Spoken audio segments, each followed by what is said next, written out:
जय शिवराय भावांनो. फक्त नियोजन गावाकडे जायचंय पण लय दिवस झालं कुठं ट्रेक नव्हता म्हणून जात आपलं मल्हारगड करून जावं म्हणलं. हडपसरवरून काढता पाय घेऊन सासवड रोडनं देवेघाट वळणला 5-6 किलोमीटरवर गड आहे. गड तसा बारीक आहे, बघू शकतो माझ्या मागं.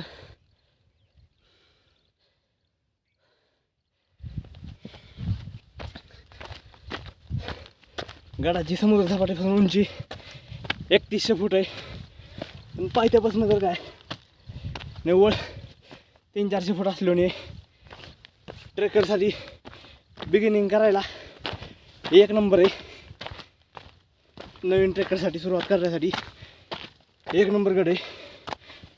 गडाचा इतिहास म्हणलं तर 1750 ते 1760च्या दरम्यान प्राचीन वाट देवेघाट ह्याच्यावर लक्ष ठेवण्यासाठी पेशव्यांनी हा गड बांधला. गड बांधायचं काम हे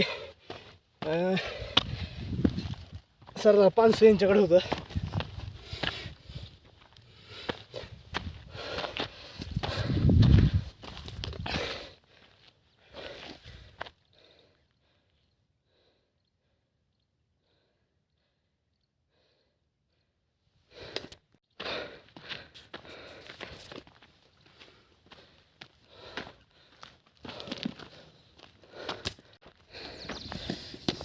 चोर मार्गाच्या दिशेने आपण गडावरून पोचलेलो आहोत.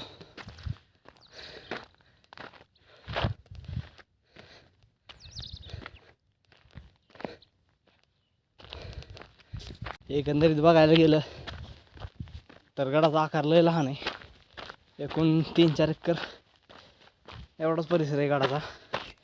हे पहिलं पाण्यास टाका. चोर दरवाजाने एंट्री केल्यानंतर उजव्या हाताला पाण्याच्या टाक्यापासून डाव्या बाजूला आल्यावर एक दिंडे दरवाजा आहे. त्या दिंडे दरवाजातून मध्ये आल्यावर असा नजाराने बघायला हा दाखवतो. हे 2 मंदिरं आणि तिथे बघा महाराजांची प्रतिमा. हे एकमेव असा किल्ला आहे त्या किल्ल्यावर खंडोबाचं आणि महादेवाचं असं मंदिर आहे. तर असं मंदिर कोणत्याच किल्ल्यावर नाही.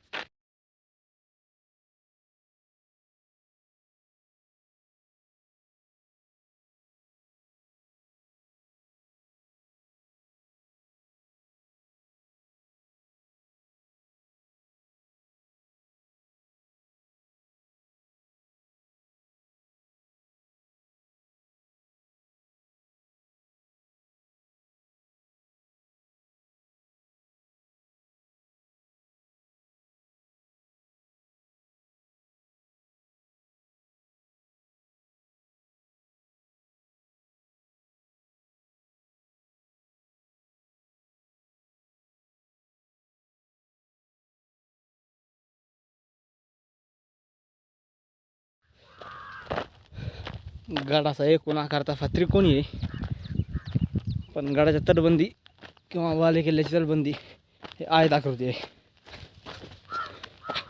ही आहे मुख्य दरवाजा. आपण आला होती चोर वाटे, आपण दिवे घाटाकडनं आला.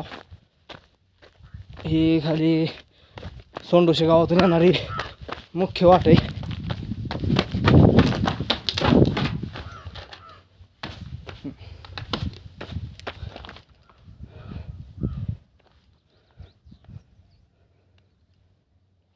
इकडून असाच रस्ता आहे तो. हा इकडून असाच वर येत असणार.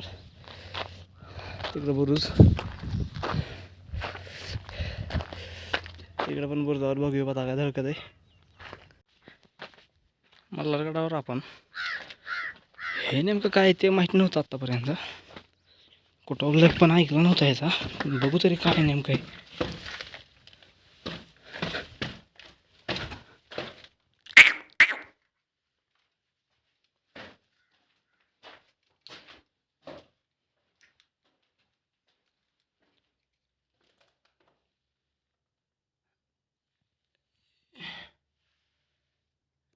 काही दिसत नाही आहे, पण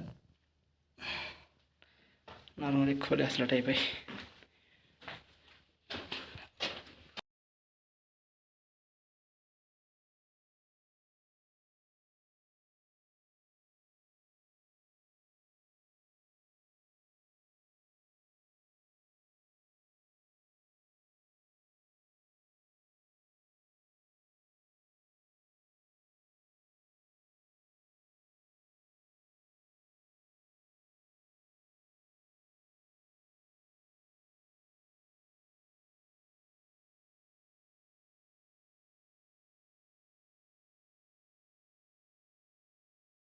एकंदरीत अवघ्या 2 तासात कव्हर होण्यासारखा गड आहे.